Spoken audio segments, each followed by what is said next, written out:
About 30 years ago, I worked in an organization in which I thoroughly enjoyed my job. It was challenging, it was very financially rewarding, and all was going well. But I had a boss who was appointed boss on account of superior intellect, deep knowledge of the sector, and ability to inspire and manage people. However, this boss also engaged in sharp practices. And frequently, we, the operatives, were directed to carry out instructions which all of us knew benefited this individual. And all proceeded. I remained in the organization, all proceeded for a while.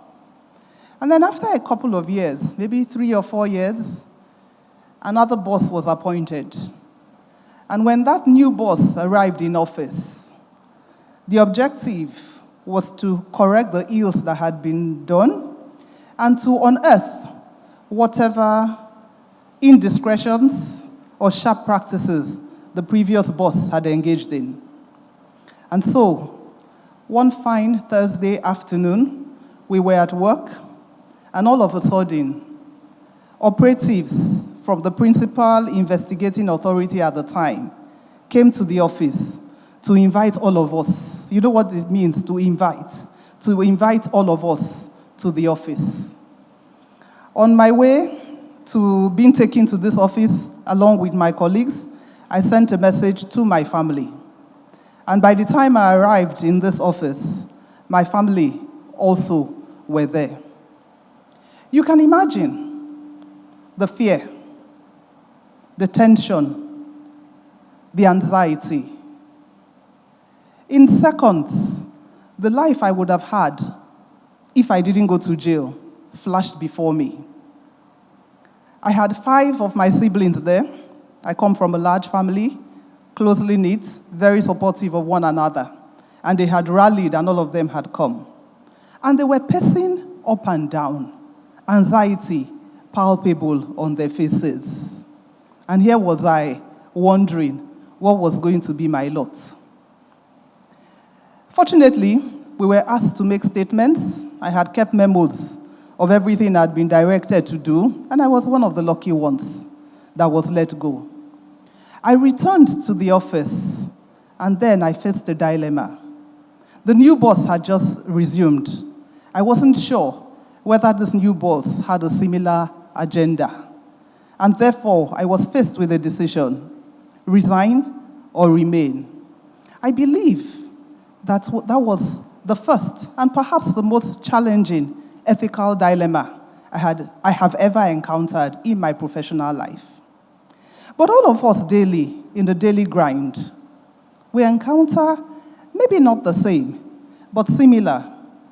You're driving in these days of economic hardship, going to work. You have to be at work to earn your pay, and you're stopped by the traffic wardens over an offense you didn't commit. And there they are, telling you, pay X amount or follow us to our office. You know that if you don't go to work, you'll be in trouble with the boss. You may lose the day's pay, if not your job. What do? You are a young mother who gave birth to a child a couple of months ago, served maternity leave, and close to time of resumption of office. You have asked your mother to bring a house help. She promised to come the Sunday before you are to resume work. She arrives with an underage child as your nanny. You look at the child and you say to your mother, this can't be the house help. And she says, this is the house help. It's from this poor person in the village. She will stay with you for 2 years as a sister, but she will be doing the work. Then after that, you can train her. Everything in you says, I shouldn't employ a child laborer. It's even against the rules of the country. But you must resume after 3 months. No excuses. What do? You are a business owner, and you need vital equipment in order to compete favorably. You order that equipment, it's on the high seas, due to arrive on a certain day. And shortly before the ship comes to the port, the government policies change, imposing a double amount of the tariffs you were expected to pay. As you are complaining to your agents, he tells you there is a solution. You know, I have spoken to somebody. If you settle this amount, you don't have to pay this. There's a way we would do the papers. Finance and access to finance is tough in this environment. You have an organization that you have to keep running. What do? You arrive at work one day, tax authorities have sealed up your building. They have slammed on you an estimated tax bill running into millions. You can ill afford that. But you can't access your office, you can't go in. And as you rush to the tax authorities, again, someone approaches you and says, if you would only do X and X, we will allow you to open your office. Otherwise, it remains shut. What do? These are the ethical dilemmas that we each encounter every day, living and working in a complex environment such as Nigeria. What do? You know, when we think about ethical leadership in a complex world, it's easier said than done. You know the theory, you know what you have learned, you know what is the right thing to do.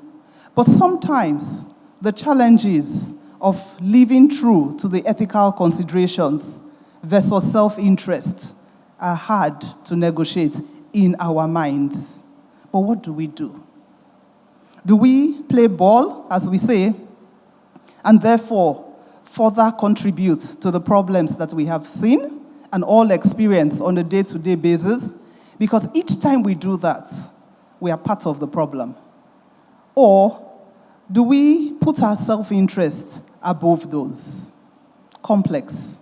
Today's world is characterized by various complexities, even more so for those of us that live and work in Africa. There are technological challenges, there's climate change, there's wars and threats of war, even within the boundaries of our nation. There is corruption. There is the Japa syndrome. All of this every day. What do? We have examples throughout history of people who have chosen to do differently. Mahatma Gandhi comes to mind. Mahatma Gandhi lived between the end of the 19th century to the beginning, or well, mid-20th century. He passed away in 1948. Mahatma Gandhi was a young Indian lawyer, born in India, schooled in UK. He got a job as a lawyer, corporate lawyer, with a firm in South Africa.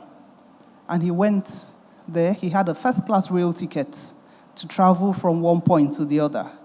He sat in the first-class cabin. Someone came and said to him, "What are you doing here? Move." He refused to move. He was thrown out of the train, and his luggage followed after. Shivering in the place where he was, he didn't dare to open his suitcase to take out a coat because he didn't know whether that will be permitted. He got on the next coach, didn't sit in the first-class cabin, made it. Short time later, going on another journey. He had learned from the first experience. He wasn't in the first-class cabin. Again, he was asked to move and sit outside the train in the foothold, but on the train, but outside, in the cold, with his luggage. The conductor sat inside. As the journey progressed, the conductor, as the story goes, wanted a cigarette, came out and said to him, put a dirty rag on the floor and told him, sit there, because I want to sit where you're sitting to have a cigarette. He refused, and the conductor made to throw him off the train. He refused. In the attempt to throw him off the train, he held on to the railings. The journey progressed. An Englishman witnessed that and said to him, "Press, I will stand witness against you if you decide to prosecute." He said no. He started a movement in South Africa, leading the Indians, and became one of the leaders that were propagating and advocating for rights for Indians at that time. But he said to them, "We will not embark on violent protests. What we will do is that we will gather signatures. When we have enough signatures, we will make it known to the world." He lived there, he led that movement for a couple of years, went back to India. India was under British colonial rule. Again, he set up a movement. His fame had gone before him, and they knew that he was such a person, and therefore they rallied around him. To cut a long story short, Mahatma Gandhi propagated non-violent opposition to oppression. And by doing that, he was one of the key people instrumental to gaining independence of India from Britain through non-violent movements. Mahatma Gandhi never held public office. We know the story of Nelson Mandela. I don't need to tell that. But do we know the story of Malala Yousafzai? Pakistani, 11-year-old. Taliban came in, were saying girls can't go to school. She wrote a blog, BBC picked it up, it was published, and people were interested. Who's this young girl? She continued speaking out against the plan for young girls not to be educated. She was 15 one day, coming back from an exam with two of her classmates. On the train, someone attempted to assassinate her, a 15-year-old girl. A bullet went through her forehead. She survived. At 17, she became the youngest person ever to be awarded a Nobel Prize for Peace. Only the second Pakistani to have received such. Closer home, examples abound. But one that comes to mind, and I admire, is Folarin Falana Falls. Anytime there is something that goes against the will and the morality of the people, he's at the forefront of speaking out. We saw him during NSAS. We've seen him frequently. Once I was reading an interview about him, and they say, "Why do you do this?" And he says, "I am moved by compassion." Now, of these examples that I have given, none held public office. But yet, they were able to behave in such a manner and to lead transformation in the society that they live in. And that is what ethical leadership is about in a complex world. What could be more complex than living in South Africa during the period of oppression, or in Pakistani when children and women's rights were being abolished, or perhaps even in Nigeria with the complexities that we face? So what is ethical leadership? Really, it's about acting ethically and setting the standards for people to do the same. Sometimes we're quick to criticize those in public office. We set high standards for them. Maybe we're less demanding, but our expectation is that they will act in a certain way. And yet, we ourselves have to ask ourselves, are we acting the way we would like them to act? There's some interesting research done in the United States of America that shows that when people assume higher positions or positions of authority, they may profess to be ethical, but sometimes their actions are unethical, but then they rationalize it. So you become the CEO of an organization, and when you get there, you feel that, as befits your status, you need a Range Rover. Nigeria today, that costs 450 million naira. How much does the lowest paid person in your organization earn? How much does a gate man earn? or the cleaner earn? 50, 60, 70, 100. 450 million naira today could do something, but we justify our actions. We justify it because we say this befits the status. It could be right, we're not breaking any rules. After all, under the policies of that organization, it says that you're entitled to a status car. That is a status car. We're not breaking any rules, but is it morally justifiable? And then sometimes, a friend of mine told me an interesting story. She was at a family gathering together with her cousins and relatives, and on the news was a high public official that allegedly had embezzled money, to put it simply. And she says they were all vocal in criticizing the wrongs and the ills. But amongst the people who were criticizing the actions of this particular high-ranking official was a cousin of hers, whose career or profession was obtaining money under false pretenses, aka 419, or Yahoo, as we call it. And she said she turned to him and said, you two, you are talking about they are stealing money. What is your job? Is your job today not stealing money from the poor, the vulnerable, and the helpless, obtaining money under false pretenses? So sometimes we do not think that we should be held to the same standards as those that we hold those in public office. We criticize, whereas we ourselves may be doing that.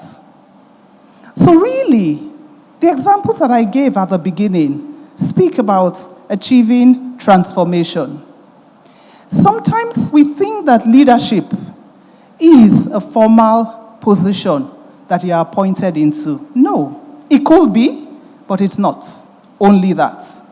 It could be that leadership is about the activities that you engage in your classroom, in your workplace, in your church, in your village meeting. The key thing about leadership is that you have followers. You may not know that you're a leader, but look around. When you say something, are there people that look up to you and think, you know what, we need to emulate this person? When I think about that experience that I had, I wondered, why did I stay when all this was going on? It called for reflection. Why did I remain when this was going on? Was it the financial rewards or the prestige of the position? Because it was a pretty prestigious position. Was it loyalty to this boss that I admired on account of the intellect? The truth of the matter is that when we're in certain positions, or indeed when we are just being ourselves, people look up to us, they emulate us. And therefore, if we do not mirror the behavior that we want to see in others, we will mislead others. I will ask a couple of questions. Ethical leadership is authentic leadership, but it means that you must have the ability to reflect on who you are, what drives you, what is your moral compass. Your moral compass are the values and the attitudes that drive your behavior. Your moral compass is something that you can attain, perhaps in your parents, by education, by watching others. What is our moral compass? And what examples do we set? Ethical leadership in a complex world requires that we're transparent, we live integrity, but that more than that, we're concerned about the good of society. And why should we be? Many of us here, if not all of us, are Nigerians. We live and work in Nigeria. A number of us are embarrassed by the green passport that we carry. Think about a world in which you will be proud of carrying that green passport. That when you go out and you travel, you put it there proudly, and you know that you will not be discriminated against. That is the Nigeria that we dream about. And that is what it is that we can achieve if we all start to live the way we want others to act. And therefore, to do that, it requires courage. I didn't have the courage at the time to walk away from my job, but I have learned since that experience, and it's been the guiding light of everything that I have done after. It requires that courage. It requires honest self-reflection to know who you are and to know the effects that you have on others, because we have a moral responsibility to carry it out. But more importantly, the basic ingredient is trust. If people trust you, they will follow you. And how do you build that trust? It's not something that's conferred on you by virtue of the office that you hold or the activities. It is that when people know that when you say something, you do it, and that you model exemplary behavior that's guided by certain values and principles. Thank you very much.